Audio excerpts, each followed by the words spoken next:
First contact. The peaceful hum of the International Space Station's systems was suddenly interrupted by an urgent beeping from the long-range communications array.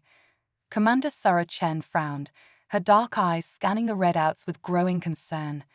The signal was like nothing she had ever seen before, a repeating pattern of pulses that defied conventional explanation. "Houston, this is ISS. We're picking up an anomalous signal. Can you confirm?" Sarah's voice was steady, but there was an undercurrent of excitement she couldn't quite hide. After a moment of tense silence, the response crackled through the speakers. "ISS, this is Houston. We're seeing it too. Stand by for further instructions." As news of the mysterious signal spread, the scientific community on Earth erupted into a frenzy of speculation and analysis. Within hours, the best minds in astrophysics and xenolinguistics were working around the clock to decipher its meaning. It took 3 days of intense work before the breakthrough came. Dr. Amit Patel, a brilliant young linguist from Mumbai, was the first to crack the code.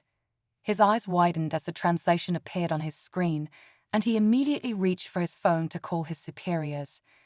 "It's a distress call," he announced, his voice trembling with a mixture of fear and excitement. "From deep space, they're asking for help." The implications were staggering. Humanity was not alone in the universe, and their first contact with an alien species was a cry for help. The United Nations convened an emergency session, and after hours of heated debate, a decision was reached. Earth would answer the call. Project Starfall was born, a joint international effort to mount a rescue mission to the coordinates embedded in the alien signal. The best and brightest from around the world were recruited, and a state-of-the-art spacecraft was hastily constructed. Captain Jack Harper stood before the assembled crew, his weathered face set in determined lines. At 45, he was considered old for such a mission, but his experience in both the military and space exploration made him the ideal leader for this unprecedented voyage. "I won't sugarcoat this," he began, his voice carrying easily across the briefing room. "We're heading into unknown territory. The risks are extreme, and there's a good chance some of us won't make it back. But what we're about to do, making first contact, potentially saving an alien species, it's bigger than any one of us. It's the most important mission in human history." He paused, looking each crew member in the eye. "If anyone wants to back out, now's the time. No judgment, no consequences." The room remained silent, each person standing a little straighter, chins lifted in determination. Jack nodded, a small smile tugging at the corners of his mouth. "All right then, let's make history." The launch was televised worldwide, billions of people holding their breath as the sleek spacecraft, christened the 8S Hope, lifted off from the launch pad. As it cleared the atmosphere and engaged its experimental faster-than-light drive, cheers erupted across the globe. Humanity had taken its first real step into the cosmos. For the crew of the Hope, however, the real challenges were just beginning. The faster-than-light travel was disorienting, and the ship's AI, affectionately dubbed Gaia, worked overtime to keep the vessel stable as it hurtled through the void. Dr. Elena Rodriguez, the mission's chief scientist, spent most of her time analyzing the continuous stream of data from their destination. "Captain," she called out one day, her brow furrowed in concentration, "I'm detecting some anomalies in the readings from the planet we're approaching." Jack floated over to her station, peering at the complex graphs and charts. "What kind of anomalies?" Elena shook her head, frustration evident in her voice. "It's hard to say. The atmosphere is unlike anything we've ever encountered. And these energy readings, they don't make sense. It's as if the entire planet is alive somehow." Before Jack could respond, Gaia's calm voice filled the bridge. "Alert. Unknown object approaching at high velocity." The crew scrambled to their stations as a sleek alien vessel suddenly appeared on their view screens. Its design was organic, almost predatory, gleaming with an iridescent sheen that seemed to shift colors as they watched. "Attempt to establish communication," Jack ordered, his heart racing but his voice steady. For several tense moments, nothing happened. Then, without warning, a beam of energy lanced out from the alien ship, enveloping the Hope in a shimmering field. "We're caught in some kind of tractor beam," the pilot, Lieutenant So Chang, shouted, her hands flying over the controls. Jack gripped the arms of his chair, watching helplessly as they were pulled inexorably towards the alien vessel. "All hands, brace for impact." The Hope shuddered as it was drawn into a cavernous docking bay. As the energy field dissipated, Jack saw through the viewports that they were surrounded by towering, vaguely humanoid figures. Their bodies seemed to be composed of living crystal, pulsing with inner light. "Well," Jack said, a wry smile on his face despite the gravity of the situation, "looks like first contact is going to happen a little sooner than we expected." As the airlock hissed open, Jack took a deep breath and stepped forward to meet humanity's first alien encounter. The crystal beings parted, revealing a single figure that seemed to radiate authority. It was taller than the others, its crystalline form shimmering with complex patterns of light. A voice echoed in Jack's mind, bypassing his ears entirely. "We are the Luminae. You have answered our call. But beware, humans. The greatest test of your species lies ahead." Jack straightened his back, meeting the alien's gaze without flinching. "We're ready for whatever challenges you have. We came to help, and that's exactly what we intend to do." The Luminae leader's form pulsed with what Jack could only interpret as approval. "Then prepare yourselves, brave ones. For you are about to face the Devourers, a threat that has brought even our ancient civilization to its knees." As the words faded from his mind, Jack felt a mix of fear and exhilaration. They had come seeking to rescue others, but it seemed that the fate of multiple civilizations, perhaps even the galaxy itself, now rested on their shoulders. He turned to his crew, seeing the same determination reflected in their eyes. "All right, team. Looks like we've got our work cut out for us. Let's show these Luminae what humanity is made of." With that, they stepped into the alien ship, ready to face whatever challenges the universe had in store for them. The greatest adventure in human history had only just begun. The crystalline deception. The human crew of the HS Hope found themselves escorted through the labyrinthine corridors of the Luminae vessel. Captain Jack Harper led the way, his mind racing with questions as he observed their crystalline hosts. Dr. Elena Rodriguez walked beside him, her scientific curiosity evident in her wide-eyed gaze. As they approached what appeared to be the ship's control center, Jack felt a sudden, inexplicable chill run down his spine.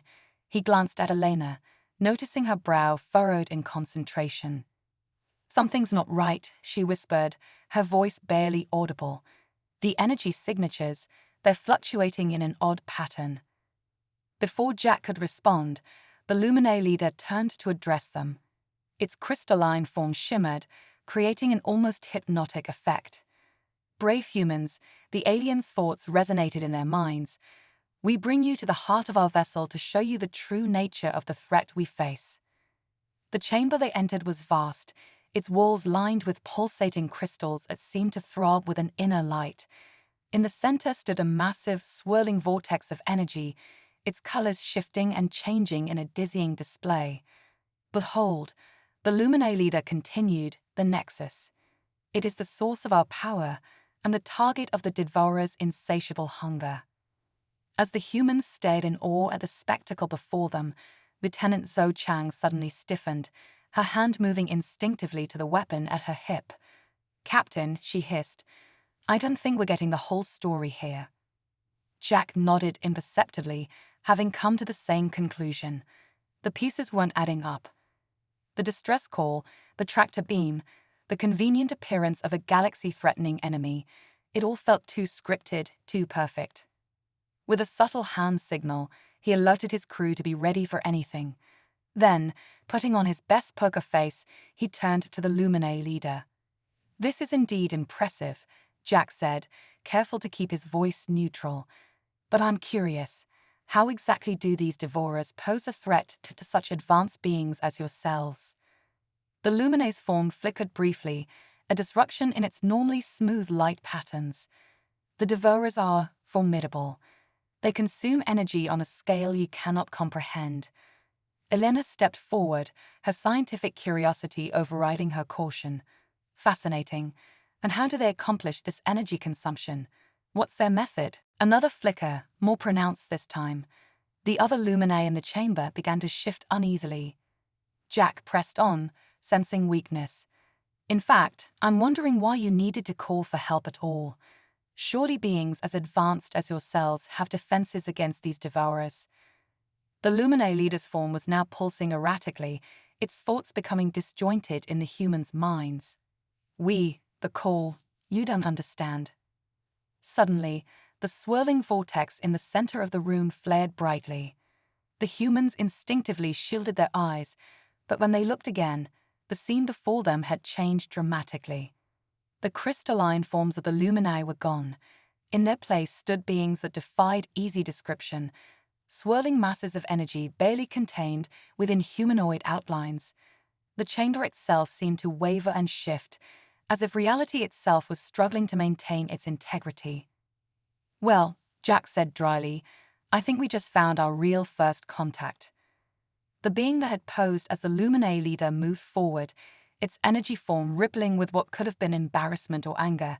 It was hard to tell. We apologize for the deception, it communicated, the thoughts now feeling more natural in the humans' minds. We are the ethereals. We had to be sure of your intentions before revealing our true nature. Elena's eyes were wide with wonder. Incredible. You're pure energy beings. The ethereal nodded, or at least made a motion that conveyed agreement. We exist on a plane beyond conventional matter. For eons, we have watched the younger races of the galaxy, including your own.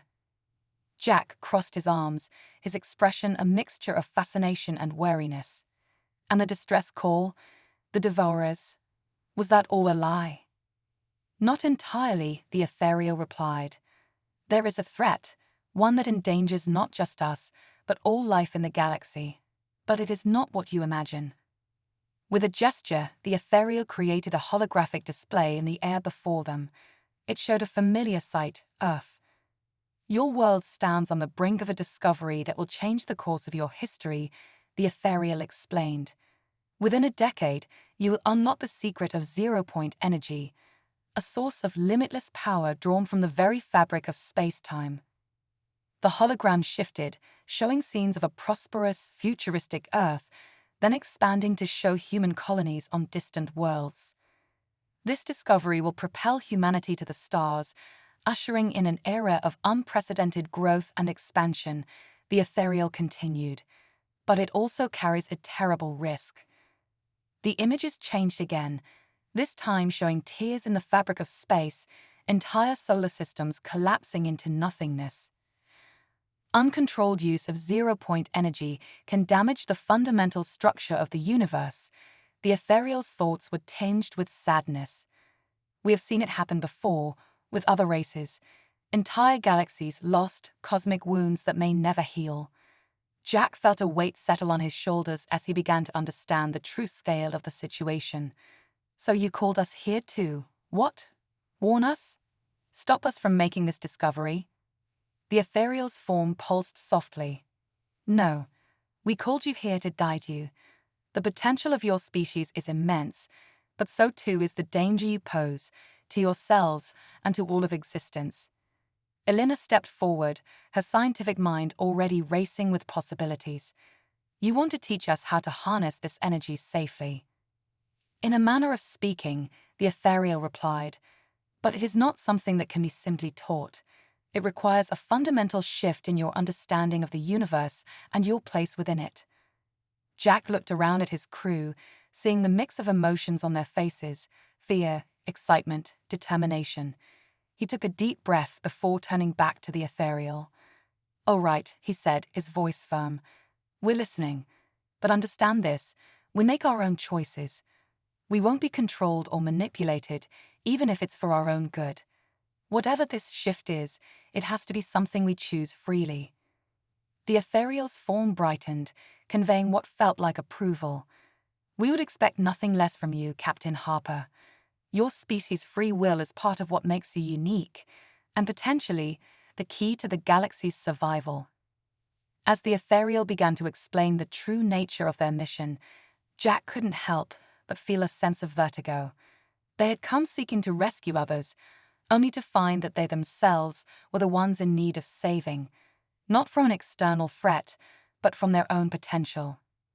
The fate of humanity, and perhaps the entire universe, now rested on what they would learn here, in this place beyond conventional reality. The greatest adventure and the greatest challenge in human history was only just beginning. The quantum symbiosis. As the ethereals began to explain the intricacies of zero-point energy manipulation, Dr. Elena Rodriguez felt a strange tingling sensation spreading through her body. She glanced at her teammates, noticing their confused expressions. They were feeling it too. "What's happening to us?" Lieutenant So Chang demanded, her hand instinctively reaching for her weapon. The ethereal that had been addressing them pulsed with what seemed like concern. "This is unexpected. Your physical forms are reacting to our energy field in an unforeseen manner." Captain Jack Harper stepped forward, his voice steady despite the bizarre sensations coursing through him. "Care to elaborate on that?" Before the ethereal could respond, Elena gasped. Her hand, raised in front of her face, was becoming translucent. She could see the bones, the blood vessels, and then something else. Tiny points of light, swirling in complex patterns. "Fascinating," she breathed, momentarily forgetting the potential danger. "It's as if our atomic structure is being highlighted." The ethereal's form flickered rapidly, conveying agitation. "This should not be possible. Your species lacks the necessary quantum entanglement to—" Its words were cut off as a blinding flash of light engulfed the humans. When it faded, the crew of the HSS Hope found themselves transformed. Their bodies were still recognizably human, but now they shimmered with an inner light, not unlike the ethereals themselves. Streams of energy flowed across their skin, forming intricate, ever-changing patterns. Jack looked down at his hands, flexing his fingers and watching in awe as tendrils of light followed the movement. "Well," he said with forced casualness, "this is new." Elena was already examining herself and her crewmates with intense scientific curiosity. "It's as if we've undergone some kind of quantum evolution. Our bodies seem to exist in multiple states simultaneously." The ethereals were clearly agitated, their energy forms swirling in chaotic patterns. "This is unprecedented," one of them communicated. "You are somehow merged with the quantum fabric of the universe." Zoe, ever the pragmatist, cut to the chase. "Are we in danger? Can this be reversed?" There was a pause before the ethereal responded. "We do not know. This transformation appears to be stable, but its long-term effects are impossible to predict." Jack squared his shoulders, pushing down his own fear and uncertainty. "All right, let's focus on what we do know. Elena, what can you tell us about our new condition?" The scientist was practically vibrating with excitement. "It's extraordinary, Captain. I can perceive quantum phenomena directly. It's as if the universe itself is an open book." As if to demonstrate, Elena raised her hand, and a small sphere of swirling energy appeared above her palm. With a thought, she transformed it into a miniature model of their solar system, then into a complex molecular structure. "The implications are staggering," she continued. "We may have inadvertently achieved what the ethereals wanted to teach us about zero-point energy manipulation." The ethereals conferred among themselves, their thoughts a jumble of confusion and concern that the humans could now perceive. Finally, one of them addressed the transformed crew. "You have become something new, something between our form of existence and your original state. We believe you may now be the key to solving the zero-point energy crisis." Jack raised an eyebrow. "How so? Your hybrid nature allows you to interact with both the physical and quantum realms," the ethereal explained. "You could potentially serve as living regulators, ensuring the safe use of zero-point energy across the galaxy." The implications hit Jack like a thunderbolt. "You're saying we'd have to leave Earth behind. become some kind of cosmic guardians. The weight of the situation settled over the crew. They had come seeking adventure and discovery, but this was beyond anything they could have imagined. Zoe voiced what they were all thinking. Can we even go back to Earth like this? Would we be a danger to our own people? Elena shook her head. I don't think so. If anything, we might be able to guide humanity's development of zero-point energy, prevent the catastrophes the ethereals feared. As the crew debated their options, Jack felt a strange pulling sensation. Acting on instinct, he reached out with his mind and found himself perceiving the vast expanse of the cosmos in a way he never had before. He saw the intricate web of quantum connections linking every particle in the universe. He witnessed the birth and death of stars, the dance of galaxies, the very pulse of existence itself. And in that moment, Jack understood. This transformation wasn't an accident or a quirk of fate. It was the universe itself responding to humanity's potential, creating the bridge it needed to shepherd its own evolution. We have a choice to make, Jack said, his voice resonating with newfound power and purpose. We can try to go back to our old lives, or we can embrace this change and use it to safeguard the future of not just humanity, but all life in the cosmos. He looked at each of his crew members in turn, seeing the same mix of fear, excitement, and determination in their transformed faces. I say we take this gift we've been given and use it. We'll return to Earth, but not as conquerors or gods. We'll be guides, helping humanity take its first steps into a larger universe. Elena nodded enthusiastically. We could establish a new organization dedicated to the responsible development of zero-point energy and the protection of the cosmic balance. Zoe grinned, her usual stoicism giving way to excitement. Cosmic cops, keeping the peace across the quantum realm. Count me in. As the crew voiced their agreement, the ethereals watched in what seemed like awe. You continue to surprise us, humans, one of them communicated. Perhaps it is we who have something to learn from you. Jack smiled, feeling the immense power and responsibility now flowing through him. Well then, he said, his voice carrying the weight of cosmic purpose, let's get to work. We've got a universe to protect. And with that, the transformed crew of the HS Hope prepared to embark on their greatest mission yet, not as mere explorers, but as the newly appointed guardians of the quantum realm, ready to guide humanity and the entire galaxy into a new age of cosmic harmony, the multiversal schism. As the newly transformed crew of the HS Hope prepared to return to Earth, a violent shudder ran through the ethereal vessel. The very fabric of space seemed to ripple and tear around them. What's happening? Jack demanded, his quantum-enhanced senses overwhelmed by a cacophony of cosmic disturbances. The ethereal's forms flickered erratically. A temporal paradox. One of them communicated, its thoughts tinged with panic.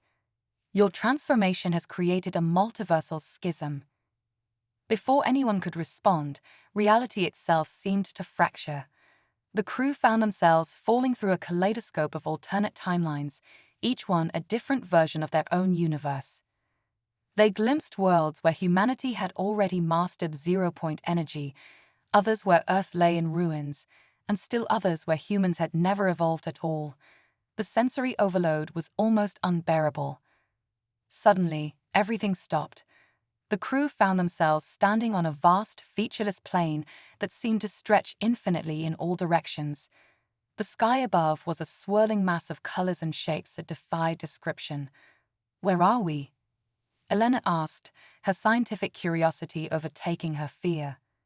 A voice unlike anything they had ever heard before resonated through their very beings. You stand at the nexus of all realities, the crossroads of the multiverse. A figure materialized before them. It was humanoid in shape, but its form constantly shifted, as if it were composed of every possible version of itself simultaneously.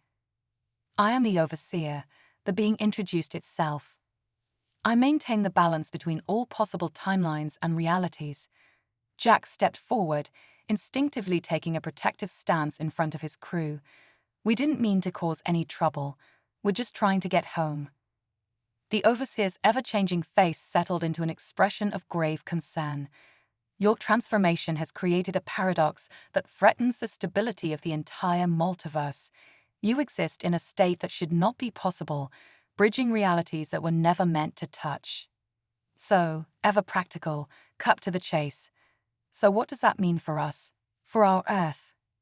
It means, the overseer replied, that you can never return to your original timeline. Your presence, they would cause it to collapse, taking countless other realities with it. The news hit the crew like a physical blow. They had known their transformation would change their lives, but this was beyond anything they had imagined. Elena, her mind racing with the implications, spoke up. But surely our knowledge, our new abilities, they could be used to help. There must be something we can do. The overseer was silent for a moment, its form rippling with contemplation. Perhaps, yes, there may be a way, but it will require a sacrifice greater than any you have yet conceived. It waved a hand, and suddenly the featureless plane was filled with holographic displays, each showing a different Earth in crisis. The multiverse is vast beyond imagining, the overseer explained, and in many realities, humanity stands on the brink of disaster. Climate collapse, nuclear war, pandemic, cosmic calamity, the variations are endless, but the need is the same. Jack began to understand. You want us to help these other Earths, to use our abilities to save them. Not just help them, the overseer corrected, to become their guardians. Each of you would be sent to a different reality, tasked with guiding that Earth away from destruction and towards a future among the stars. The implications were staggering. They would be separated, each alone in a strange new world, bearing the responsibility of an entire planet's fate. But, Zoe interjected, wouldn't our presence in these realities cause the same paradox? The overseer shook its head. No. By consciously choosing to enter these timelines, you would be weaving yourselves into their fabric. You would become part of their natural order, avatars of cosmic balance, rather than harbingers of chaos. A heavy silence fell over the group as they contemplated the choice before them. To never see their homes, their loved ones again. To bear the weight of entire worlds on their shoulders. Jack looked at his crew, seeing the mix of fear, determination, and awe on their faces. He knew what they had to do. We accept, he said, his voice carrying the weight of cosmic purpose. The overseer nodded, its form stabilizing for a moment into something almost human. Then it is time. Choose your worlds, guardians of reality. Your greatest journey is about to begin. One by one, the crew members stepped forward, selecting the Earths they would protect. Elena chose a world on the brink of environmental collapse. Zoe picked a reality threatened by an impending alien invasion. The others made their choices, each drawn to the challenges that best suited their skills and passions. Finally, only Jack remained. The overseer gestured to the last hologram, showing an Earth that looked eerily similar to their own. This reality stands at a crucial juncture, the overseer explained. Their discovery of zero-point energy is imminent. Without guidance, they will repeat the mistakes that threatened your own timeline. Jack nodded, understanding the poetic symmetry of his task. He turned to his crew one last time, memorizing their faces, drawing strength from their shared journey. Well, he said, managing a smile despite the emotion threatening to overwhelm him, I guess this is goodbye. It's been an honor serving with you all. Now let's go save the multiverse. With a final salute, the crew of the HFY stepped into their chosen realities, ready to begin their new lives as multiversal guardians. As Jack felt himself being drawn into his new world, he heard the overseer's voice one last time. Remember, guardians, though you walk separate paths, you remain connected by the quantum threads of your shared origin. In times of great need, you may yet find a way to reach across the vastness of the multiverse and aid one another. The fate of all realities now rests in your hands. And with that, Jack plunged into his new reality, ready to face whatever challenges awaited him in this familiar yet alien world. The greatest adventure in human history had become something far grander, a multiversal odyssey to safeguard the very fabric of existence itself, the quantum ecosystem. As Jack materialized in his new reality, he expected to find himself on a familiar Earth. Instead, he was greeted by a sight that defied all expectations. The world around him was alive in ways he couldn't have imagined. Towering structures that seemed part building, part organisms stretched towards the sky. The ground beneath his feet pulsed with visible energy, and the air was filled with floating creatures that looked like a cross between jellyfish and living data streams. "Welcome, Quantum Guardian," a voice echoed in his mind. Jack turned to see a being that appeared to be made entirely of swerving light and mathematical equations. "I am the synapse, the collective consciousness of this world." Jack blinked, trying to process what he was seeing. This isn't Earth. The synapse's form rippled in what might have been amusement. "It is, and it isn't. This is what your Earth might become if zero-point energy is embraced fully and harmoniously. We are the descendants of humanity, evolved beyond mere physical form." As Jack's quantum-enhanced senses adjusted, he began to perceive the intricate web of energy connecting everything around him. This wasn't just a world, it was a vast, planet-wide organism, every part interconnected and alive with cosmic energy. "But if you've mastered zero-point energy," Jack asked, "why do you need my help?" The synapse's form darkened. "We face a threat beyond anything we've encountered. Our harmony is being disrupted by quantum anomalies, tears in the fabric of our reality. We believe they originate from elsewhere." Suddenly, the sky above them rippled, and a massive tear appeared. Through it, Jack could see glimpses of other realities, including one that looked disturbingly like the Earth he had left behind. "The multiverse is bleeding into itself," the synapse explained. "Your unique nature as a multiversal guardian makes you the only one who can mend these tears." Jack's mind raced with the implications. He wasn't just here to guide this world's development, he was here to save it from multiversal collapse. As if on cue, a swarm of chaotic energy beings poured through the tear. They were like anti-ethereals, their very presence causing disruptions in the quantum ecosystem around them. Entropy swarms, the synapse's thoughts rang with alarm. They feed on the breakdown of reality itself. Jack didn't hesitate. Drawing on his newfound abilities, he launched himself into the air, quantum energy crackling around him. He reached out with his mind, feeling the intricate connections of this reality, and began to weave them back together. The entropy swarms converged on him, their touch sending jolts of dissonance through his quantum form. But Jack persevered, using his connection to the multiverse to draw strength from the infinite possibilities around him. As he fought, Jack realized something profound. This wasn't just about saving one evolved Earth. The quantum ecosystem he was defending was a crucial nexus point, a keystone reality that helped hold the entire multiverse together. With a final surge of effort, Jack managed to seal the tear and disperse the entropy swarms. As he floated back down, he saw the world around him with new eyes. The evolved humans weren't just passively waiting for his help, they were actively participating in the defense of their reality, using their own quantum abilities to support his efforts. The synapse approached him, its form glowing with gratitude. "You have done more than just save us, Quantum Guardian. You have shown us a new way to interact with the multiverse itself." Jack nodded, still processing the enormity of what had just happened. "I think I understand now. This isn't about guiding a single Earth's development. It's about fostering a harmonious relationship between all realities."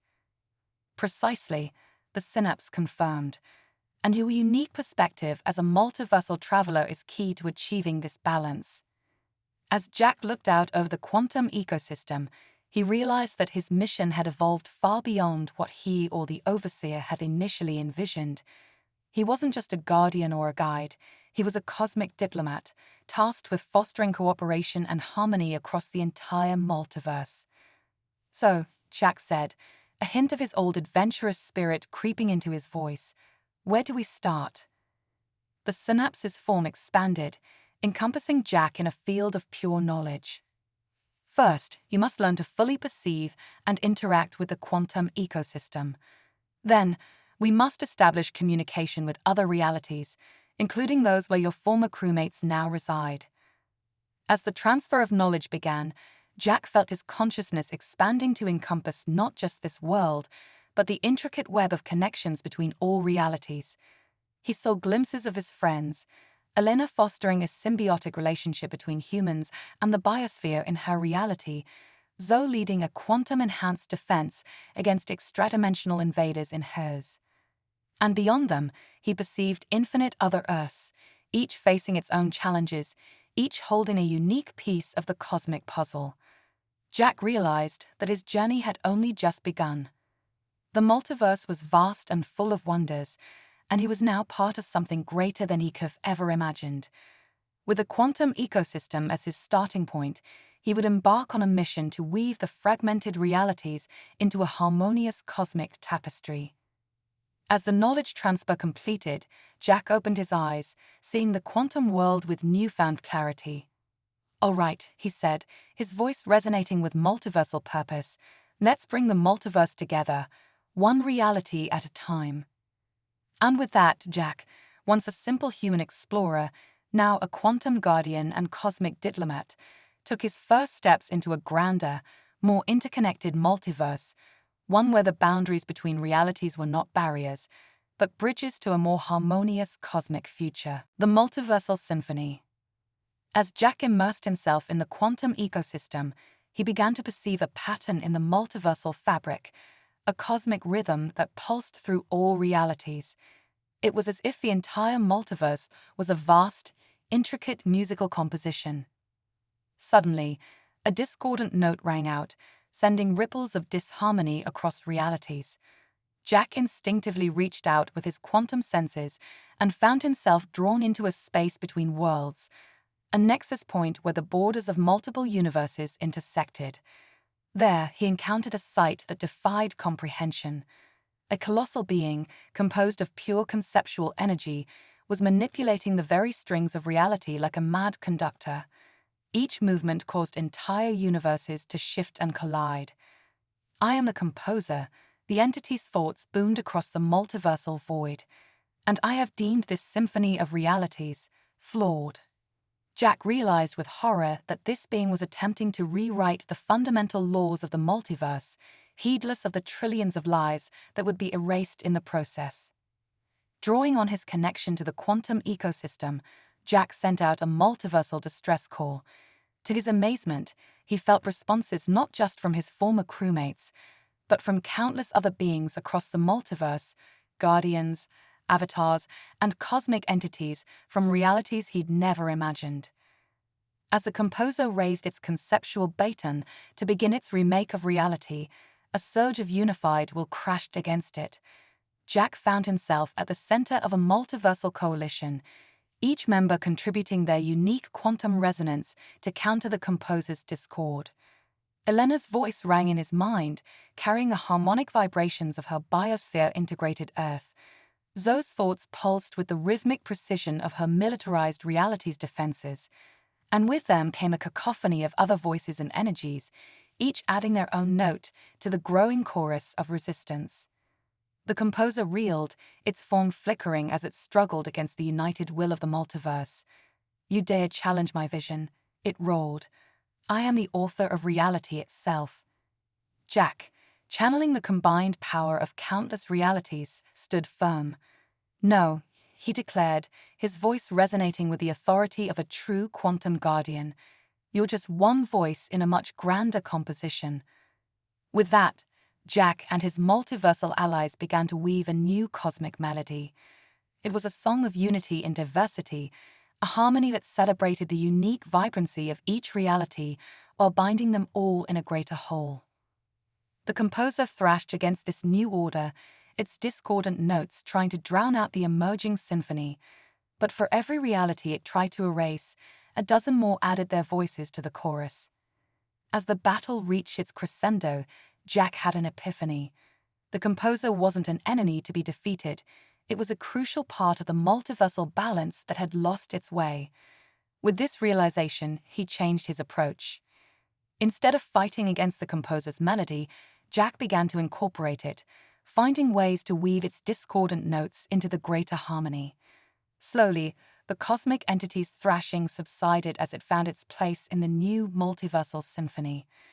As the chaos settled, Jack found himself back in the quantum ecosystem, but forever changed. He could feel the pulse of the entire multiverse flowing through him, a cosmic conductor of a reality-spanning orchestra. The synapse appeared before him, its form now just one instrument in the grand cosmic symphony Jack could perceive. You have done more than save us, Quantum Guardian. You have elevated the entire multiverse to a new level of existence. Jack nodded, still processing the enormity of what had transpired. We're all connected now, aren't we? Every reality, every timeline, all playing our part in this cosmic song. Indeed, the synapse confirmed. And you, Jack Harper, are the conductor of this multiversal symphony. As Jack looked out across the infinitude of realities, he saw the results of their unified effort. Bridges of quantum harmony spanned between universes that were once isolated. Realities that were dying found new life by harmonizing with their neighbors. Even the entropy swarms had found a place, their chaos tempered into a force of controlled renewal.